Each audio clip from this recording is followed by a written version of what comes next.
Bonjour, alors je viens de recevoir un carton de Hachette Collection et dedans j'ai la joie d'avoir enfin les numéros que j'attendais de Warhammer 40 000 Imperium, avec donc là un numéro 8 avec un effroyable tétrarque Necron.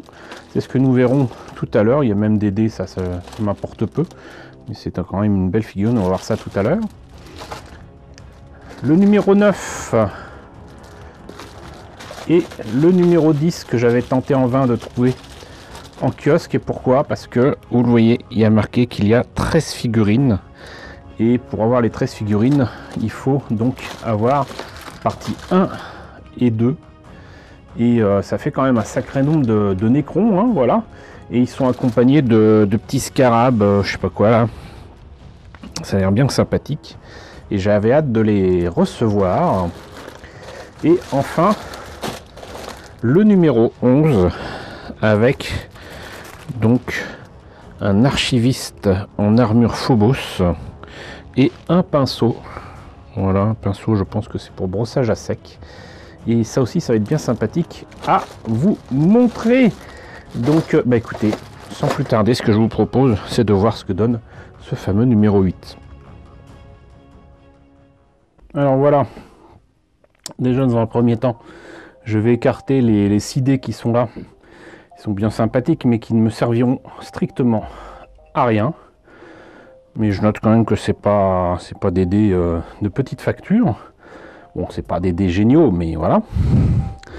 On a donc un socle et un tétrarque. Donc un tétrarque Necron. Et il est superbe. Pas à dire, il est superbe.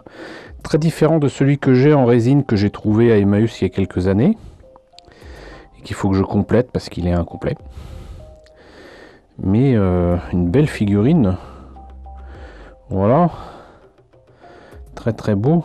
Où se situe sa tête? C'est peut-être ça. Apparemment. Et donc, il date de 2013 par contre. Il est très beau, mais il n'est pas récent. Parce qu'il a, bah du coup, là, il a 10 ans. Voilà. Mais il est beau. Il est beau, il est beau.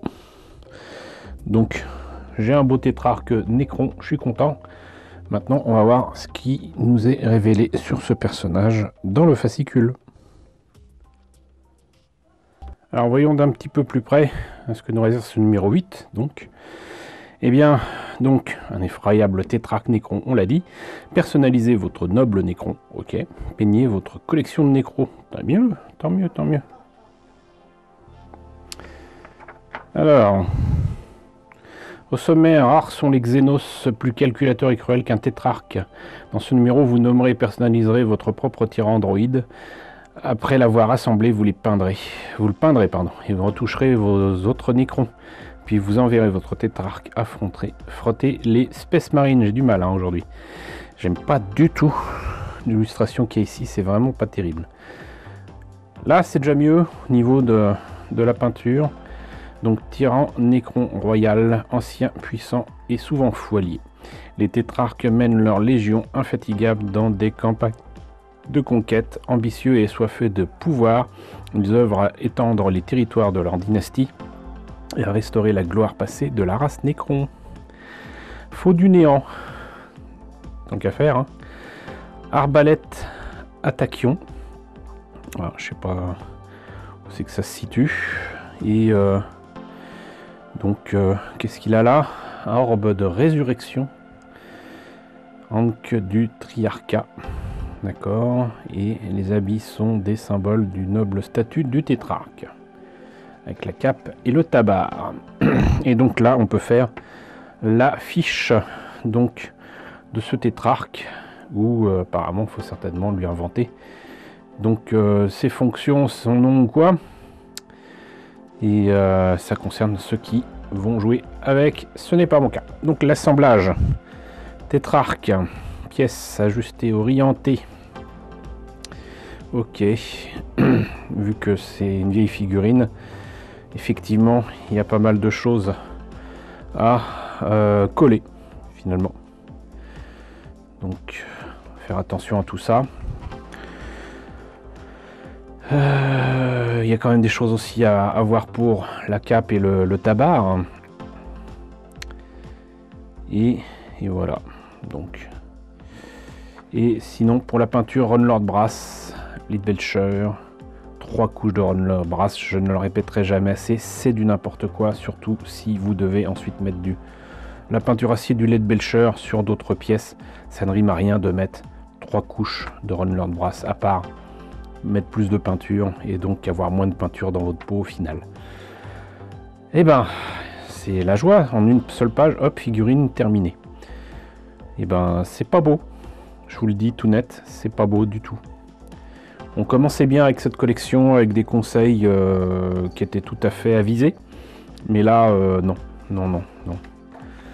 Sinon donc, effectivement, il nous propose de revoir les premières figurines, donc avec les détails de Necron, avec du Corax White, pour les yeux, pour les câbles. Ici, donc pour des détails de l'arme. Sauf qu'ils mettent figurine terminée. Ça va pas. Ça serait tellement repris dans d'autres numéros, mais voilà. Figurine terminée, non. Voilà. C'est seconde phase, troisième phase qui est terminée, mais on revient à des conseils idiots. Détail des Necrons, Destroyer Scorpec, pareil pour les lames, du blanc, effectivement, du blanc pour les yeux, du blanc pour certains câbles. Et du blanc même pour les rochers ou des trucs qu'il y a sur le sol. Pourquoi pas, mais encore une fois ce n'est qu'une première étape.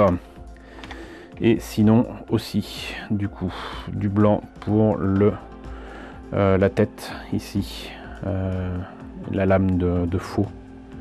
Là, ils le montrent même pas, ils le disent dans le texte là, mais là ils mettent l'orbe. Quand même du Rétributor Armor ici, bien. Et voilà. Mais moi, pour moi, ça fait toujours pas une figurine terminée, quoi. Garde royale, donc ça c'est la première figurine une des premières figurines que j'ai terminée avec qui était dans le numéro 1. Très belle figurine, mais bon, je vous laisse voir l'image de cette figurine terminée par rapport à ce qu'il y a là. Mais bon, même là, on voit qu'il y a trop de peinture, quoi. C'est des couches et des couches. Plasmacide Canoptech, ok, là avec donc les orbes, les gros orbes sur les flancs, et là même carrément la pierre, bon, ouais, et les guerriers Necrons, par contre là il parle de remettre du noir ici et là. Non, moi je les trouve pas beaux, je suis désolé. Et là, ils reprennent encore une fois détail des Necrons, Destroyer Scorpec, en mettant du noir ici et là sur les Destroyers. Garde royale, pareil. Bon, finalement, c'est étape par étape. Et là, du coup, ils le font pour le Tétrarque et le Plasmacide Canoptech. Non, c'est toujours pas ça. Mais encore une fois, ce ne sont que des étapes. Donc, il y a de fortes chances qu'une fois la collection terminée, on soit revenu sur tout ça et que ce soit très beau. On ne sait jamais. Mais pour l'instant, je ne trouve pas les conseils donnés très avisés, même si c'est fait pour se contenter de ce qui est donné avec la collection. Le Tétrarque s'éveille. Les règles. Ça, c'est pour ceux qui jouent. Voilà. Et sinon, donc, je vous l'ai dit, 9 et 10. Voilà, guerrier et scarabée Necron. Voilà, donc il y a apparemment donc carrément 3 socles avec plein de scarabées Necron, c'est super. Et donc du coup 13 figurines, si je me rappelle bien. Mais là il y en a que 10, et si on rajoute ça, effectivement ça fait 13. Donc là c'est pas mal. Là c'est bien. Mais on y reviendra. Je verrai si je vous fais la présentation des numéros 9 et 10 d'un coup. On verra. Mais en attendant, donc voilà, on en a fini avec donc ce numéro 8. J'espère que cette présentation vous a intéressé. N'hésitez pas à me dire ce qu'il en est dans la section commentaires. N'hésitez pas à liker, n'hésitez pas à partager, n'hésitez pas à vous abonner si ce n'est pas déjà le cas. Coucou aux nouveaux abonnés qui nous ont rejoints ces derniers temps. Bienvenue ici. Coucou aux grands anciens qui me suivent depuis 7 ans. Merci à tous de votre fidélité, merci à tous de votre soutien sur Tipeee et sur Paypal. Surtout, prenez soin de vous. Je vous laisse avec la liste des contributeurs de la chaîne et je vous dis à très bientôt pour la présentation des numéros 9 et 10.